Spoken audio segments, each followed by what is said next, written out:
Bismillah. Radio IKIM, Inspirasi Fora Islami. Assalamualaikum warahmatullahi wabarakatuh, and a very good afternoon to the dear listeners of IKIM FM. Welcome to the final episode of Global Muslim Matters, your portal to the world of Muslim affairs across the globe. This show is a collaboration program between IKIM with International Institute of Advanced Islamic Studies, IAIS Malaysia. And dear listeners, for today, since it is our final episode, I'm inviting Dr. Ahmad Badri Abdullah. He is the Deputy CEO and Associate Research Fellow at IAIS Malaysia. Assalamualaikum, Doctor. Waalaikumsalam warahmatullahi wabarakatuh. And how are you, Doctor? Alhamdulillah, fine. And thank you for having me again today. Yes, again. For the final episode. Yeah. Yes, for the final episode of Global Muslim Matters. So, dear listeners, if you have been following us throughout the seasons of Global Muslim Matters, Dr. Badri Abdullah, he is the first speaker of the episode. And I think, Doctor, it is such a special way for us to end this season with having Dr. Badri as the final speaker for the show. And, Doctor, for today, our topic is compassionate diplomacy, Malaysia's aid amid Gaza's ongoing turmoil. And going to the interview itself, Doctor, following the 77 days of continuous attacks by Israel in Gaza, what are the recent developments, especially when we talk about the efforts for resolution, humanitarian aid, and also the diplomatic engagements? I would like to thanks again Batrisha and also IKIM FM, especially by for your organization of this program and great episodes on Muslim global matters. And today we are going to speak on the Malaysia's strategic roles to help the condition in Gaza. And regarding your question, as we all know, Israel continues its bombardment on Gaza, with latest attack hitting near a hospital in Rafah and also in the northern Jabalia refugee camps. And I think 20 minutes ago, Israel used one of its biggest and most destructive bomb in southern Gaza. And as of now, more than 20,000 people have been killed in the Gaza Strip since Israel began bombarding the enclave more than 10 weeks ago. Today is the 77th day of the attack. And the United Nations Security Council is set to vote on stopping fighting in the Israel-Palestinian crisis and for the sending of aid to Gaza. There have been some difficulties in agreeing on the resolution's wording. Israel has asked people to leave a part of Gaza, especially in the northern part. The Security Council members are working hard to avoid the United States to again vetoing the resolution. The vote postponed now for 3 times and now expected to happen on yesterday. On Thursday. Mm-hmm. But as I think I've informed that even that voting session has also been delayed further indefinitely. Mm-hmm. And according to the Ecuador's UN ambassador, who is the current president of the Security Council, we are not really sure when would be the next voting session would be. And as of now, we know that the head of Hamas Political Bureau, Mr. Ismail Haniyeh, is already in Cairo for a visit on last Wednesday, especially to obtain a ceasefire and additional humanitarian aid for Gaza. He is having a discussion on full ceasefire and also on the additional humanitarian aid for Gaza. And we also know that Hamas rejected the Israeli government offer for another pause and exchange of hostages for them. For Hamas, exchange of hostages can only happen with a full ceasefire. So they rejected the proposal by the Israeli government. I think that would be the updates and also the latest developments in Gaza right now. And talking about, we look in the context in Malaysia. I would like to ask for your opinion. How has the Prime Minister, Dato' Sri Anwar Ibrahim, his leadership showcased support for Palestine, and how has he navigated the delicate balance between global diplomacy and also the complexities of Malaysian societal divisions? Yes, I think Malaysia's Prime Minister, Mr. Anwar Ibrahim, has been actively engaged in addressing the issue in Gaza through various diplomatic and public efforts. Prime Minister Datuk Seri Anwar Ibrahim has been an unwavering advocate for Palestinian rights and becoming a significant voice in the Muslim world and globally for his consistent support for the Palestinian cause.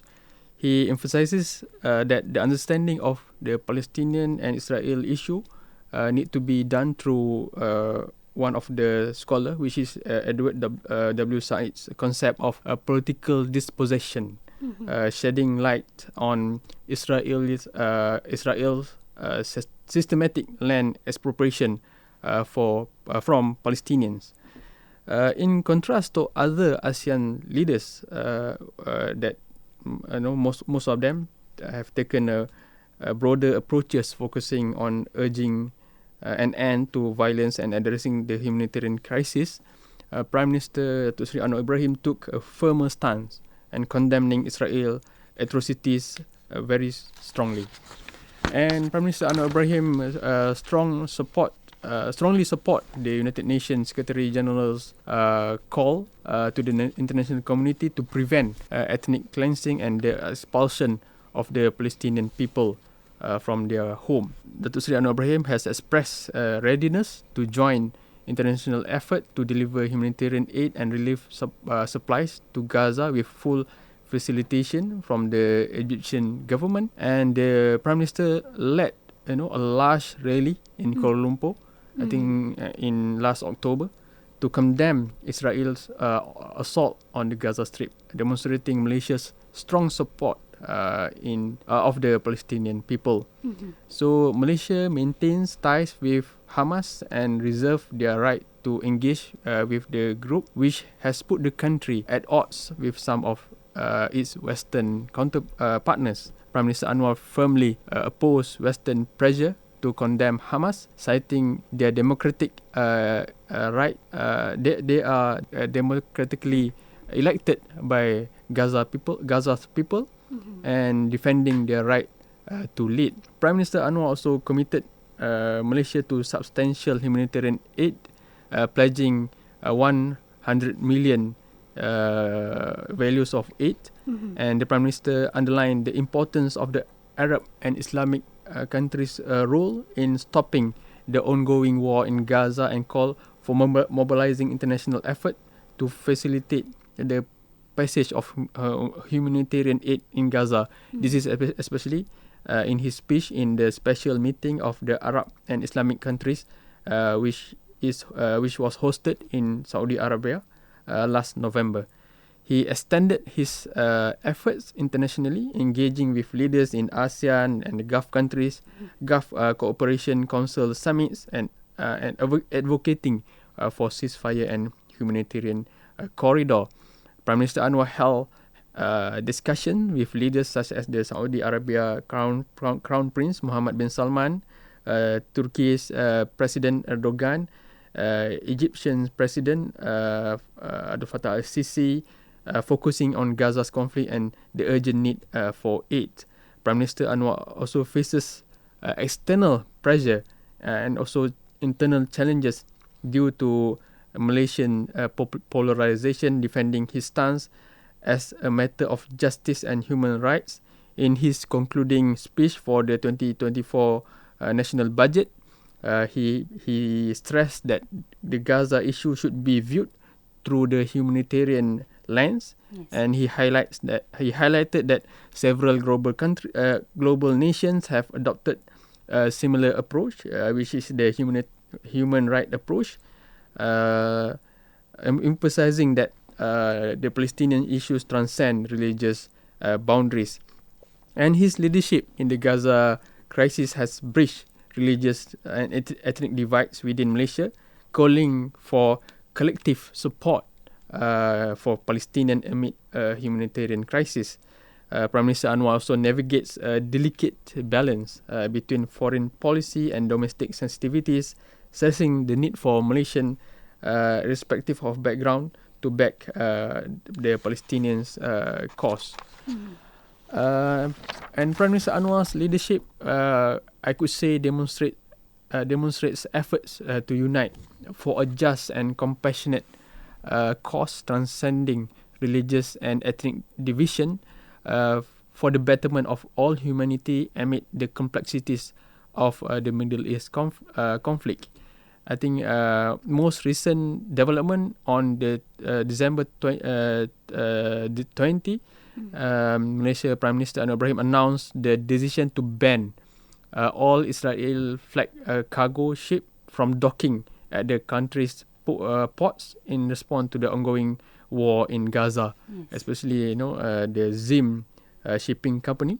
This decision came amid a growing alarm over disruption of global shipping due to the conflict, and the ban of Israel ship from docking at Malaysia's ports includes Israel's largest shipping firm, which is the Zim Corporation.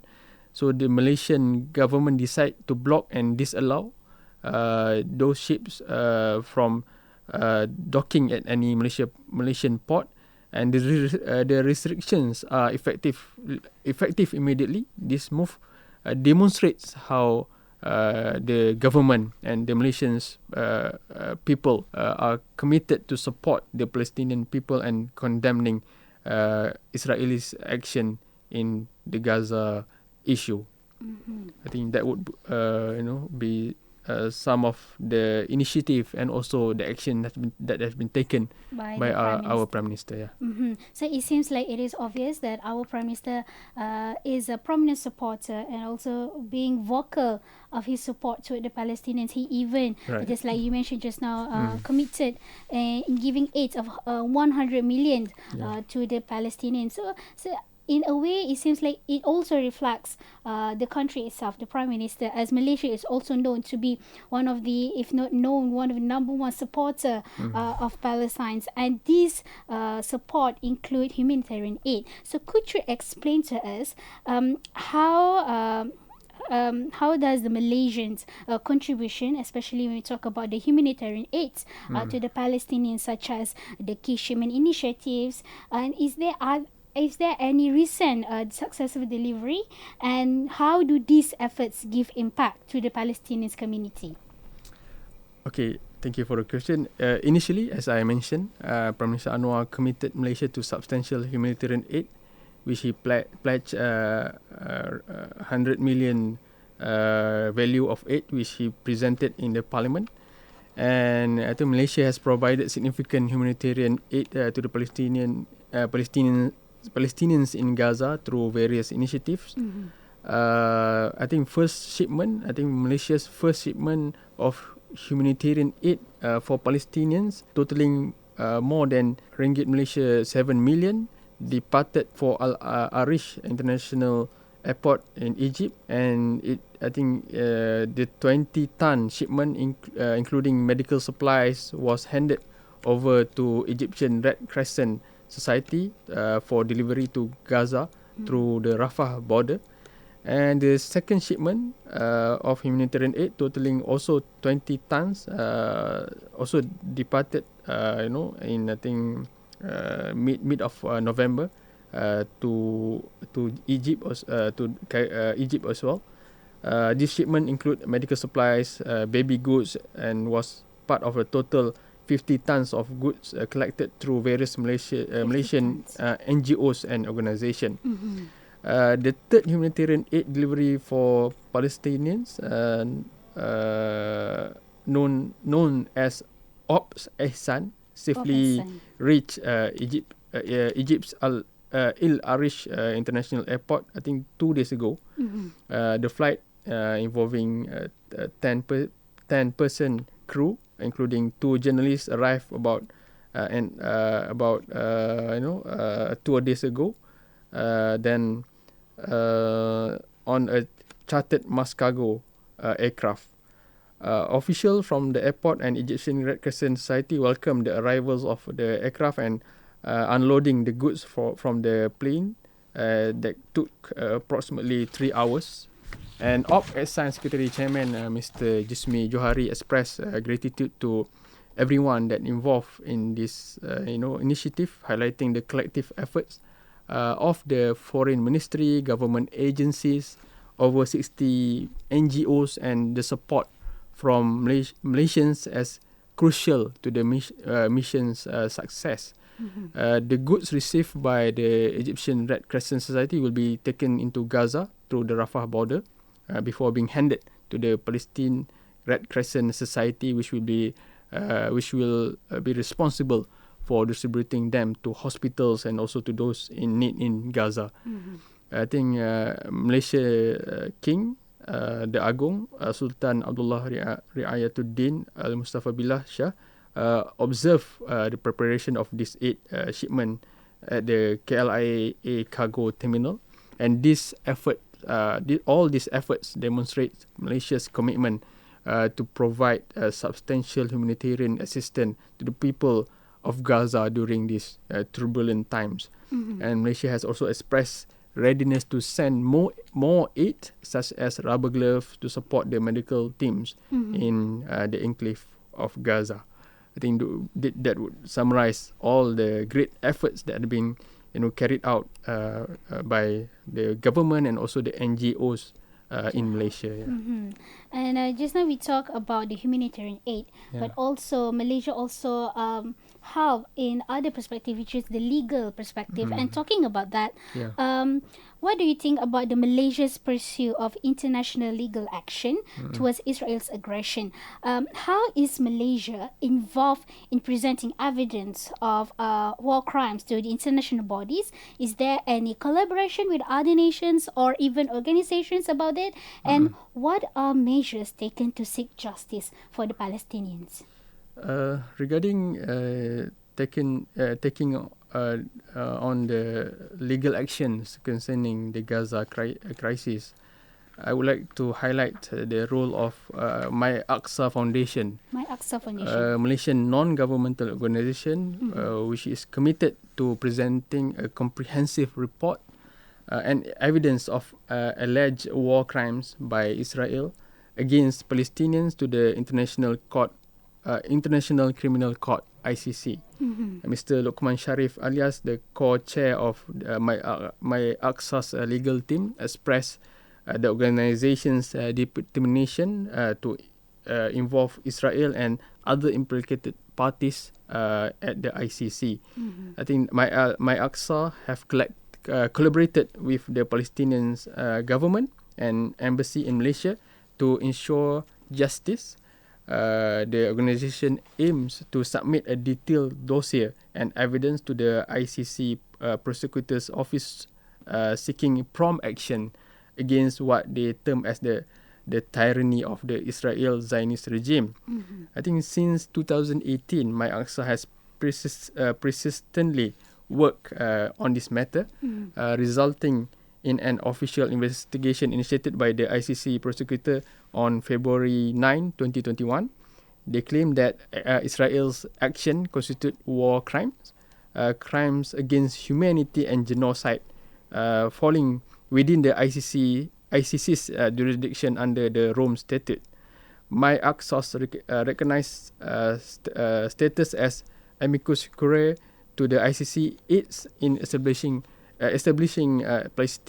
Palestine's sovereignty, enabling the ICC to have absolute jurisdiction over investigating and prosecuting Israel for alleged war crimes. My Aqsa Foundation, I think they have submitted a comprehensive 42-page dossier outlining procedural history, legal frameworks, and documented atrocities committed by Israel resulting in thousands of Palestinians causalities and also property loss.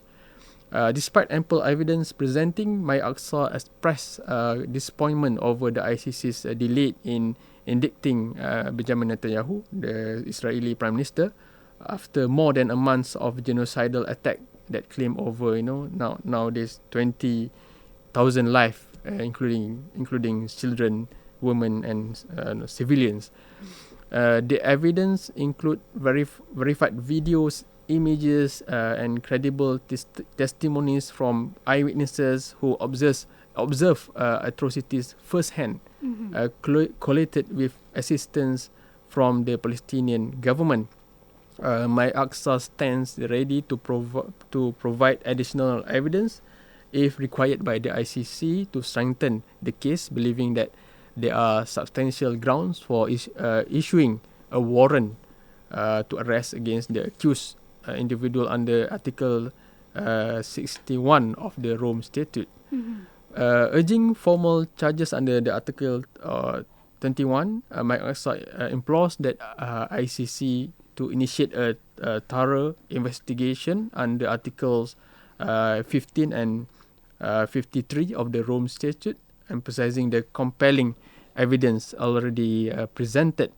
My Aqsa also urged for immediate action from the ICC to halt further deaths and displacement in Gaza, urging the organization to act impartially and promptly, citing past instances where ICC acted swiftly based on less compelling evidences. My Aqsa demands an expeditious investigation without deliberate delays to address the ongoing crisis, and they are calling upon Muslim nation to cease all form of business and trade with Israel entities, and urge those maintaining diplomatic relations to sever ties and close Israel embassy within their respective countries, in the course of protests against the Israelis actions.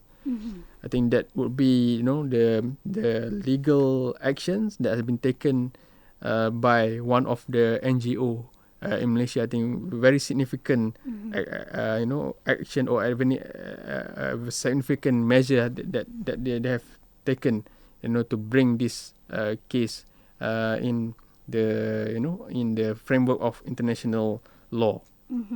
And we still want to talk about Malaysia providing aid and also diplomatic efforts among the region. So, in what ways has Malaysia demonstrated regional support or even assistance to neighboring countries when addressing issues in Gaza? In answering your question, Patricia, I would like to cite an anecdote of our country helping the Thai government of freeing some Thai hostages. Yeah, that's been in Gaza. Thai Prime Minister Srettha Thavisin visited Malaysia, I think last November, seeking assistance from Malaysian Prime Minister Datuk Seri Anwar Ibrahim regarding those Thai citizens who were reportedly held captive by Hamas during the clashes between Palestine and Israel. During Thavisin, the Thai Prime Minister visit to Malaysia, he held a discussion with Mr. Anwar Ibrahim at the Prime Minister's office in Putrajaya, specifically concerning the hostage situation. And the Thai Prime Minister requested Malaysia's assistance primarily because of their positive diplomatic, because of Malaysia's positive diplomatic relation with Palestine, hoping that our country could contribute in resolving the issue. According to Thailand's foreign ministry, 14 Thais were reportedly taken hostage since October 7 amid the conflict, and approximately 20 were feared killed during the clashes or Israel's aggression in Gaza. In efforts to secure the release of the the hostages, Thailand sought assistance from various parties and countries, including Saudi Arabia, Egypt, or Jordan, Qatar, to aid in negotiation efforts. And in this case, I think we should highlight this, that Malaysia played a very significant role in facilitating the release of those Thai nationals held captive by Hamas during the crisis. And Prime Minister Anwar highlighted during his one-day working visit to Thailand that Mr. Tavisin expressed gratitude to Malaysia for our role in helping secure the release of the hostages held by Hamas. And the support provided by some of support provided by Egypt, particularly in opening its border, was also instrumental in ensuring the safe release of those hostages. And recent developments showed that 3 additional Thai hostages were freed from Gaza, bringing the total number of released individuals to 17 since the ceasefire. Since the pause, humanitarian pause was established, I think weeks ago. 70 were released. Yeah, and Malaysia's instrumental role in aiding Thailand during this hostage crisis has significantly strengthened bilateral relation between the two nations. Through effective diplomatic engagement and collaboration, Malaysia's Prime Minister Datuk Seri Anwar Ibrahim support and coordination with Thai Prime Minister showcased the positive impact of regional cooperation. Malaysia's assistance, coupled with diplomatic efforts and engagement with other countries like Egypt, not only contributed to the safe release of Thai nationals, but also underscored the potential of enhanced collaboration and support among neighboring nations in times of crisis, and fostering deeper ties and solidarity within our region. Yeah, I think that would be some of the important anecdote whereby Malaysia has played a very significant role in helping our neighboring countries in an issue that with regard to the crisis that happened in Gaza. So in a way, even though our country is physically far from Palestine, we somehow do have some sort of like power of negotiation and also a role in helping to resolve the conflict. And as we are reaching the end of this conversation, what additional steps can Malaysia take to further support the Palestinian cause, and how can Malaysia leverage its diplomatic relationships and collaborate with international organizations to extend aid and also to advocate for a resolution in Gaza? I think with regard to what more that Malaysia could do in helping the situation and addressing the crisis in Gaza, I would like to outline, I think, 9 or 10 recommendations that our country could do, or our people could, do, or measures that they could undertake in order to help the situation. Firstly is the track 1 diplomacy, whereby Malaysia should seek to have more leadership roles in international platforms such as the UN, where it can voice its support for the Palestinian cause and mobilize other countries to do the same. For example, Malaysia can initiate or co-sponsor resolutions that condemn the Israelis' occupation, settlement and human rights violation, such as the Resolution 377A, which allows the General Assembly to act when the Security Council fails to do so. Malaysia can also align with foreign policy, align its foreign policy with the UN Sustainable Development Goal (SDGs), which include the protection of human rights, the promotion of peace and security, and the prevention of genocide and atrocities. And Malaysia also can highlight how the Israeli aggressions and oppression undermine the achievement of those SDG goals. Secondly, a track to diplomacy, whereby Malaysia could also lead in, track to diplomacy which involve the engagement of non-state actors such as think tanks, NGOs, academics, and media in influencing the policies and opinion to other countries. NGOs, academias, media can lead the formation of respectable think tank that can act as a Malaysia can lead the formation. Malaysia can lead the formation of a respectable think tank that can act as a lobby in the US. This is one of the recommendation. The main ally and the supporter of Israel, and present a credible alternative perspective on the Palestinian issue.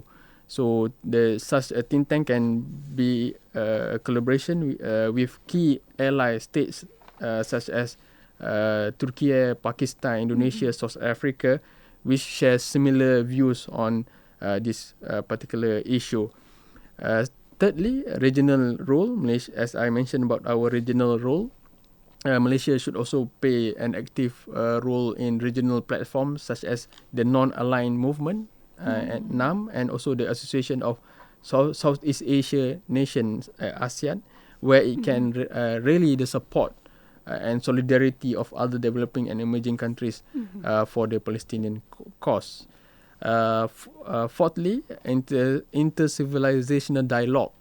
Malaysia should also initiate and participate in inter-civilizational dialogue with key global religious leaders such as the Pope of the Vatican and the Dalai Lama, the Grand Imam of Al-Azhar, and call for unity on the common ground of humanity. Malaysia should emphasize the moral and ethical dimension of the Palestinian issue and appeal to the conscience and the compassion of the religious leaders and their followers. And Malaysia should also stress the importance of respecting the sanctity and the diversity of the holy sites of Jerusalem, and the mosques, Al-Aqsa Mosque, and the need to protect them from Israelis' encroachment and desecration. Fifthly, Islamic leadership. I think Malaysia should also assume a leading role in Islamic world and come up with a comprehensive religious fatwa that addresses the Palestinian issue from an Islamic perspective. For instance, an edict should be issued by the International Union of Muslim Scholars, Al-Ittihad Al-Alami lil Ulama al-Muslimin, urges Muslims to prioritize their attention, effort, and resources to the issues for Palestinians due to its urgency, rather than other supplementary issues such as performing Umrah and pilgrimage and all that. That was the edict or a fatwa issued by the International Union of Muslim Scholars. Malaysia can also mobilize the support and cooperation of other Islamic organizations and institutions such as the OIC, the Islamic Development Bank (IDB), the Islamic Relief Worldwide (IRR), and to provide political, economic, and humanitarian assistance to the Palestinian.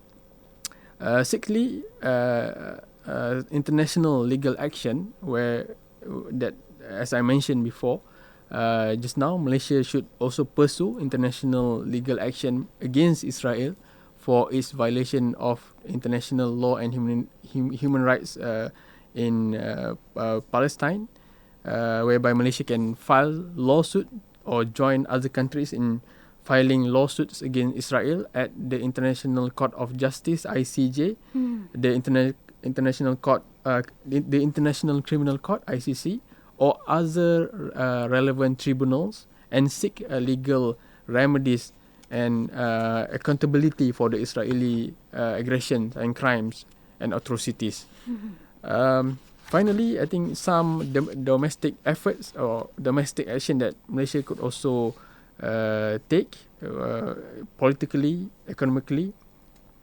Malaysia should exert pressure on companies that have ties to Israel and boycott their products and services. For example, Malaysia could also cancel its contract with the Zim Shipping Company, which is owned by an Israeli billionaire and has been involved in transporting Israel weapon and goods to and from Gaza.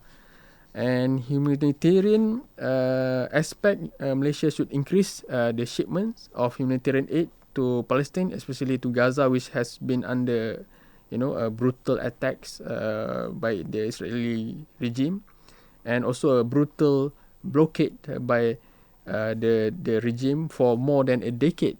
So Malaysia should also coordinate with other countries and organizations to ensure the delivery and also the distribution of the aid, and to monitor the situation and needs of the Palestinians. Socially, I think Malaysia should empower its civil society groups and activists that work on the Palestinian cause, and provide them with necessary resources and platforms to carry out their campaigns and initiative. I think the country should also enhance its awareness campaign to reach deeper to the grassroots level, and educate the public about the history, facts, and realities of the Palestinian issue. And I think in terms of for the academia, or for the academic staffs and also researchers, Malaysia should also invest in academic research and publication that address the Palestinian issue from various kind of perspectives and disciplines, and dispel the illusion of Israel as a country that is championing democracy, nationalism, and security, and so forth. And Malaysia should also challenge the dominant narratives and the discourses that justify or normalize the Israel occupation and oppression. And I think the country also should promote alternative and critical voice and views that highlight that the Palestinian struggle and resistance as valid, and their aspiration and rights should be supported. And in terms of youth engagement, I think our country should also engage with our youth population, which constitute a large and influential segment of our society nowadays, and mobilize them towards supporting the Palestinian cause at the larger global level. I think Malaysia should also use, I think the government should also use social media platform as a potent tool to reach out to the younger generation. I think TikTok, Instagram, and so on and so forth, and provide them with accurate and updated information, as well as inspiring and empowering stories and messages about the Palestinian issue. I think the country should also encourage the youth to participate in online or offline activities and movement that advocate for the Palestinian cause, and to form networks and alliances with other groups from other countries around the world that share the same aspiration, vision, and also values. I think that would be some of the initiative. I think our country has done a great initiative before in helping the situation in Gaza. But these are some recommendations that the government and also the agencies and the NGOs could also take into consideration in order for us to support more, give support, more support to our brothers and sisters in Gaza. Yeah. So in a way, it's not just the government, also the big bodies like NGOs can help to contribute to Gaza, but also we as ordinary people also can actually contribute towards helping Gaza. And just like mentioned by Dr. Badri just now, even for us in a small scale level, at least we could do is that spreading awareness, especially now we are living in a social media era. We can retweet, we can repost all the information that related to the situation that happening in the Palestinian. And with that being said, Doctor, I would like to thank you for your insight onto this topic, compassionate diplomacy, Malaysia's aid amid Gaza's ongoing turmoil. We would like to also thank International Institute of Advanced Islamic Studies, IAIS Malaysia, for the support and also the sharing for the last 11 episodes of Global Muslim Matters. We have learned a lot in this show, especially about the current situation in Gaza. We learned about the Israel strategy, about about the country's diplomacy, and also how could we as Muslim all around the world can be supportive toward Palestinians. And listeners, thank you so much for your constant support for this show. And Doctor, thank you for everything. Assalamualaikum warahmatullahi wabarakatuh. Assalamualaikum warahmatullahi wabarakatuh.